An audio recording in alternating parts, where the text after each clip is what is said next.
வணக்கம். இன்னைக்கு நாம ஓஷோவோட அஷ்டவக்ர மகாகீதை சொற்பொழிவிலிருந்து ஒரு ரொம்ப முக்கியமான பகுதிய ஆழமா பார்க்க போறோம். ஆமா.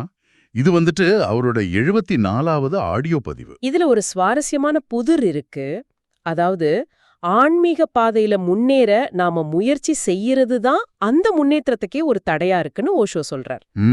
அப்போ அந்த முயற்சி செய்யாத நிலைய அடைய நாம எப்படி முயற்சி செய்ய முடியும்? சரியான கேள்வி. இந்த ஒரு பெரிய முரண்பாட்டை மையமா வச்சுதான் இன்னைக்கு நம்மளோட உரையாடல் இருக்க போகுது. ஆமா, இது ரொம்ப ஆழமான ஒரு விஷயம். ஆன்மீக தேடல் இருக்கிற ஒவ்வொருத்தரும் சந்திக்கிற ஒரு முக்கியமான இடம் இது. ஆமா. ஓஷோவோட இந்த உரை ஒரு சத்குருவுக்கும் மனோதத்துவ நிபுணருக்கும் என்ன வித்தியாசம்னு ஆரம்பிச்சு, ஓகே. அப்புறம் ஆன்மீக ஆசைங்கிற ஒரு பொறி வழியா பயணிச்சு கடைசியில ஞானமடைஞ்சவங்களோட இயல்பு எப்படி இருக்குன்னு விளக்குது. அப்போ இது எல்லாத்துக்குள்ளயும் அந்த முயற்சியின் முரண்பாடுங்கிற ஒரு விஷயம் ஓடிக்கிட்டே இருக்கும். சரியா சொன்னீங்க. அந்த நூல் இழையத்தான் நாம இன்னைக்கு உங்களுக்கு தெளிவுபடுத்த போறோம். சரி, அப்போ விஷயத்திலேருந்தே ஆரம்பிக்கலாமே.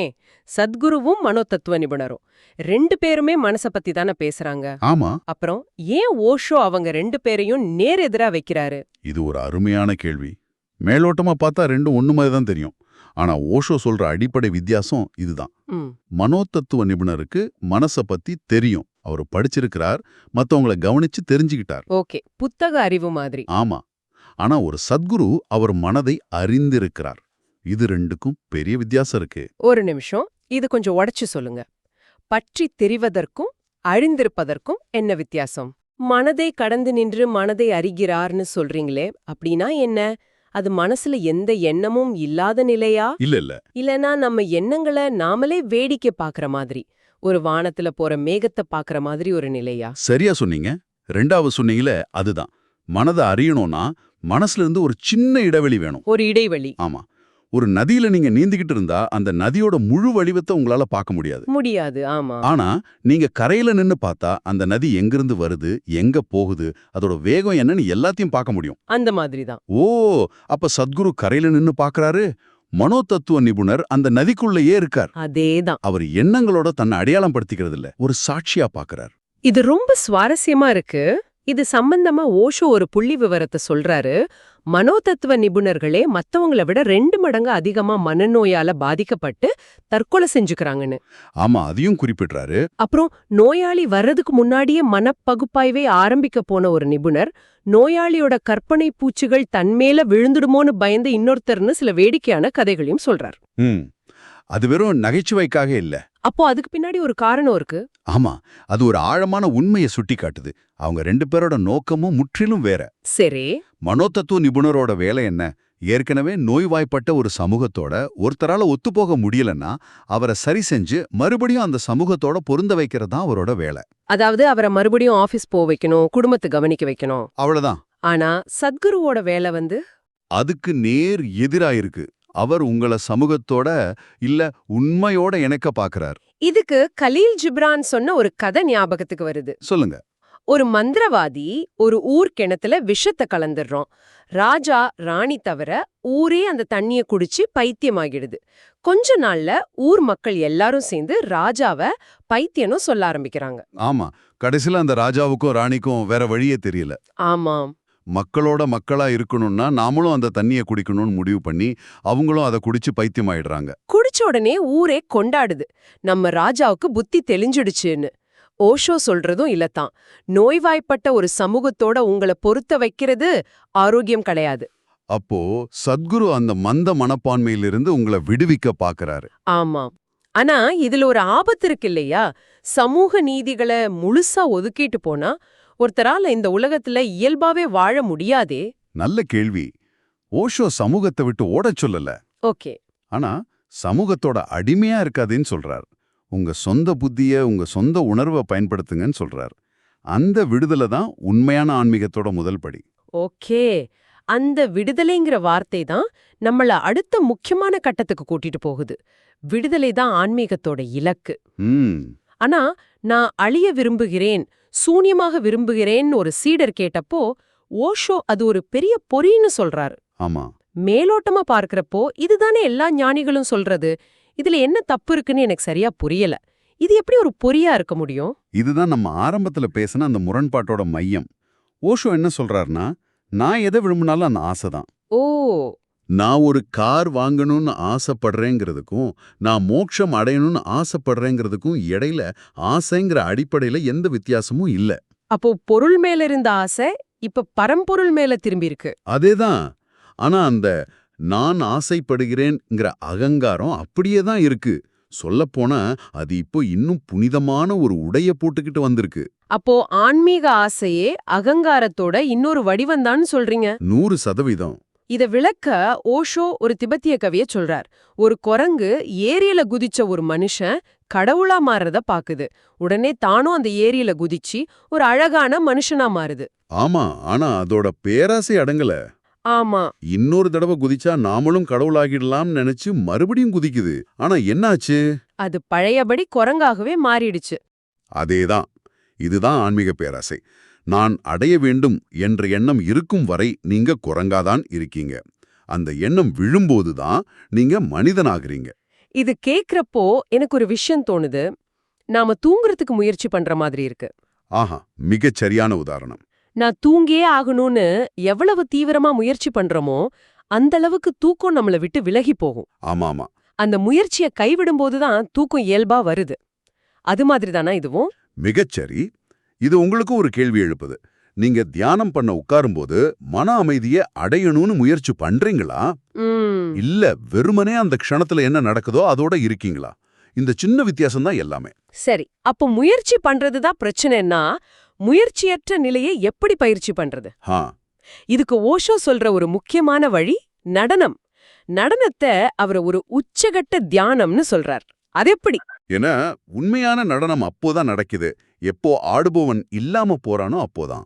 ஆடுபவன் இல்லாதப்போ. ஆமா, நான் ஆடுகிறேன்கிற எண்ணம் மறைஞ்சு நடனம் மட்டுமே மிஞ்சி நிக்கும்போது உங்க வழியா ஒரு பிரபஞ்ச சக்தி பாய ஆரம்பிக்குது. நீங்க ஒரு புல்லாங்குழல் மாதிரி ஆயிடுறீங்க. ஓ, காற்று அது வழியா பாடுது. புல்லாங்குழல் நான் பாடுறேன்னு சொல்றது இல்ல. இது வெறும் திறமைய பத்தின விஷயம் இல்லையா? இது முழுசா தன்னை மறக்கிறது பத்தினது. ஆமா, சின்ன குழந்தைங்க ஆடுறது எனக்கு ஞாபகம் வருது. அவங்களுக்கு யார் பாக்குறாங்கன்னு கவலை இல்ல, எந்த டெக்னிக்கும் கிடையாது, வெறும் தூய்மையான இயக்கம் மட்டும்தான். 100க்கு 100. அந்த செய்பவன், அதாவது நான் ஆடுகிறேன் என்று நினைக்கும் குழந்தை அங்க இல்ல. அதுதான் முக்கியம். இது நடனத்துல மட்டும்தான் நடக்குமா? இல்லவே இல்ல. நீங்க ஓவியம் வரையும் போது, ஒரு புத்தகம் படிக்கும்போது, ஏன் ஒரு கணினி நிரல் எழுதும்போது கூட நீங்க உங்களையே மறந்து ஒரு விஷயத்துல முழுசா மூழ்கி போயிருந்தா அது ஒரு தியானம்தான். இதுக்கு ஓஷோ நிஜன்ஸ்கி பத்தின ஒரு அற்புதமான கதையை சொல்றார். ஆமா, புகழ்பெற்ற நடனக் கலைஞர். அவரால புவியீர்ப்பு விசைக்கு எதிரா காத்துல மிதக்கிற மாதிரி தாவ முடியுமா? ஆமா, ஆனா எப்போன்னு கேட்டதுக்கு நான் இல்லாத தருணங்கள்ல தான் சொல்றார். அந்த நான் என்ற எண்ணத்தோட பாரம் இல்லாதப்போ ஒரு மேல்நோக்கிய ஈர்ப்பு சக்தி வேலை செய்யுதுன்னு ஓஷோ சொல்றார். இது ஒரு அழகான உருவகம். நீங்க வாழ்க்கைய கட்டுப்படுத்த நினைக்கிறத விட்டுட்டு வாழ்க்கை உங்க வழியா நிகழ அனுமதிக்கும் போது அற்புதங்கள் நடக்குது. நீங்க ஒரு செய்பவரா இல்லாம ஒரு கருவியா மாறும்போது. ஆமா, பிரபஞ்சத்தோட கட்டுப்பாடு ஆரம்பமாகுது. அந்த நிஜின்ஸ்கி கதை சொல்றதும் இதத்தான். அகங்காரத்தோட புவியீர்ப்பு விசை போகும்போது அருளோட மேல்நோக்கிய ஈர்ப்பு சக்தி வேலை செய்ய ஆரம்பிக்குது. இந்த நான் இல்லாத நிலை, அகங்காரம் இல்லாத நிலைன்னு பேசும்போது நமக்கு ஒரு ஞானியோட பிம்பம் மனசுல வருது. ஒரு உணர்ச்சியற்ற கல்லு மாதிரி ஒரு உருவம். ஆனா ஒரு சீடர் ஓஷோ கிட்ட கேக்குறார், புத்த தன்மை அடைஞ்சவங்க அழுவாங்களான்னு. ஆமா, ஓஷோவோட பதில் இந்த பிம்பத்தை மொத்தமா உடைக்குது. நிச்சயமா ஓஷோ சொல்றார், ஞானம் அடைஞ்சவங்களுக்கு எந்த வரையறையும் கிடையாது. அவங்க வானம் மாதிரி எல்லையற்றவங்க. அப்போ முழுமைனா அதுல சிரிப்பு மட்டும் இல்ல, கண்ணீரும் அடக்கம். ஆமா, நீங்க அவங்கள ஒரு சின்ன சட்டகத்துக்குள்ள அடைக்க முடியாது. அவங்க இப்படிதான் இருப்பாங்கன்னு எந்த விதியும் கிடையாது. இதுக்கு ஜென் குரு ரின்சாயோட கதை ரொம்ப சக்தி வாய்ந்ததா இருக்கு.